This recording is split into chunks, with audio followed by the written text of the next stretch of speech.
One of the things we discussed at length in this cover story was your expectation of America's Got Talent heading in, and then obviously a great deal of your experience while you were there.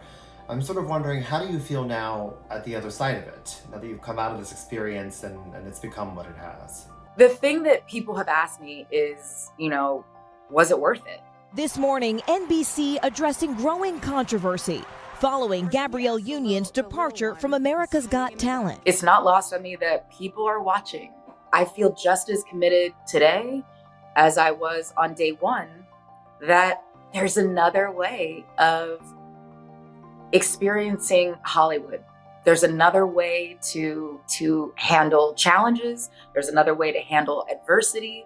There's another way to acknowledge that there might have messed that one up. It comes just days after a series of reports alleging Union's exit followed racially insensitive situations during her time on the show. I will always want to be a part of creating a safer space for everyone who has a dream, who comes to this crazy town and just wants a chance. I get that not everyone's gonna get every job or win every contest, but what I can say is that I want to be part of making that process and those productions as safe and healthy and productive as possible.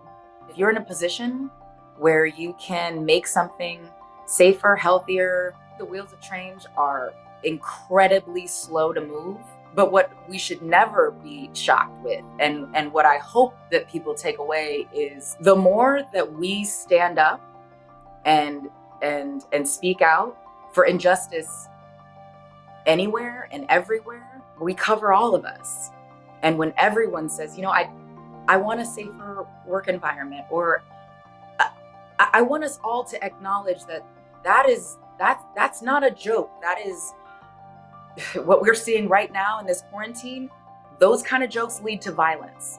We should never underestimate the support that you can give and how strong and how powerful that is for just standing on the right side of history. Prior to AGT in 2017, you started your own production company, I'll Have Another. And another big thing we discussed was how you're really doing the work to sort of build the inclusive, non-toxic Hollywood workplace that you feel everyone deserves. Can you talk about that?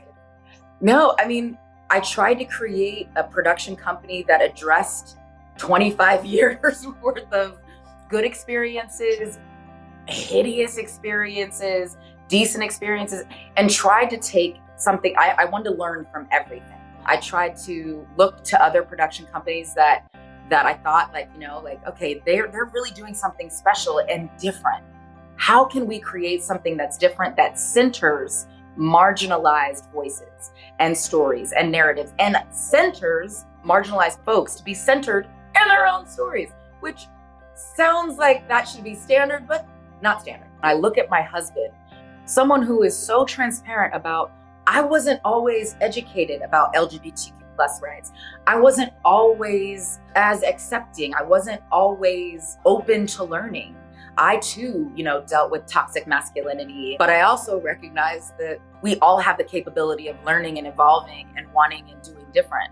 And if I'm not going to use my platform to make the world a better place, then to me, I've wasted, all the gifts that God has given me. So I look at my husband and I'm like, he will never let, naysayers, trolls, racism, homophobia, transphobia, Islamophobia, any ismphobia. He will never be guided by that or fear of being cast out. And I look at that and I'm like, on the days I just might want to eat some barbecue corn nuts and sit in the corner and wait for my scene to be up, I'm like, not today, not today. That's just not who we are. Zaya's 12 years old, and just hearing her speak, it's gonna make me cry. It's just hearing her speak and just knowing that she looks to us and she looks to her parents and the adults in her life. And they're like, ooh, y'all are up against some shit. But it's never stopped you from speaking out, about what's right and other people, and just making the world a little bit safer and better for everybody. She's 12. Are you kidding me? And she recognizes how powerful one voice can be. That's when you're doing the right thing and trying to shift the world and change the culture and challenge people who will fight you tooth and nail to protect their right to exhibit problematic behavior without consequence. And it's a new day. It's a new day.